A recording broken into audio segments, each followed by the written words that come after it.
আসসালামু আলাইকুম রহমতুল্লাহি ও বারাকাতুহু।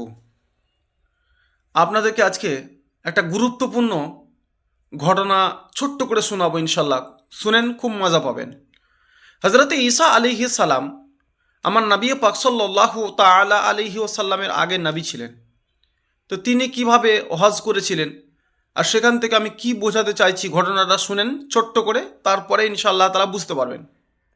হজরত ঈসা আলাইহিস সালাম যে জায়গায় প্রথম হজ করেছিলেন সেটা হচ্ছে মসজিদে আকসা, যেটা আমাদের মুসলমানদের প্রথম কাবা বলা হয়।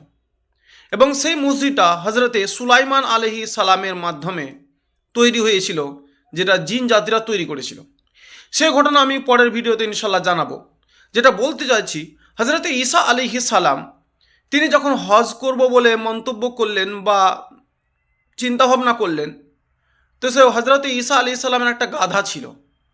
তো তিনি করলেন কি, ওই গাধার পিঠে চেপে ওই মসজিদে আকসাতে 7 চক্কর তিনি লাগালেন। 7 চক্কর যখন লাগালেন, যখন তিনার হজ কমপ্লিট হয়ে গেল, তখন তার সাফা মারোয়া ছিল না, ওই মসজিদে আকসাকে 7 চক্কর লাগালে হাজি সাহেব হয়ে যেত। তো লোকে হজরতে ঈসা আলাইহিস সালামকে হাজি সাহেব বলতে লাগলো।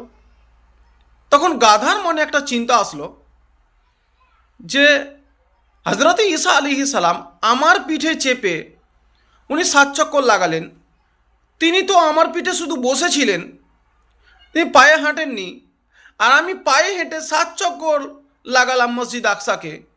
তাহলে হজরতে ঈসা আলাইহিস সালাম যদি হাজি সাহেব হয়ে যেতে পারে, তাহলে আমি কেন হাজি হব না? দেখেন, গাধার কিন্তু যুক্তি কথা, গাধা কিন্তু খুব যুক্তি এঁকেছে যে হজরতে ঈসা আলাইহিস সালাম যদি হাজি সাহেব হয়ে যেতে পারে, তাহলে আমার পিঠে চেপেছে হজরতে ঈসা আলাইহিস সালাম, তাহলে আমি কেন হাজি হব না?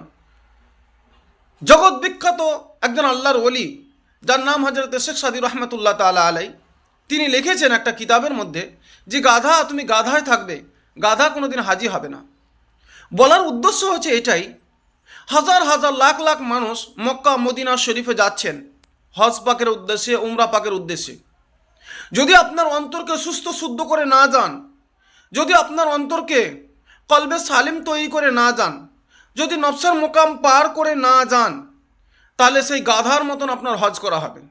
তার কারণ সেই গাধার মতন আপনার কিছুই কাবা শরীফে গিয়ে কাবার হাকিকাত, রসুল পাক সাল্লাল্লাহু আলাইহি সাল্লামের রওজায় গিয়ে রসুল পাকের হাকিকাত বা রসুল পাকের রওজায় গিয়ে রসুল পাকের জিয়ারাত মোটেই কিন্তু সম্ভব নয়। এটা খুব গুরুত্বপূর্ণ কথা।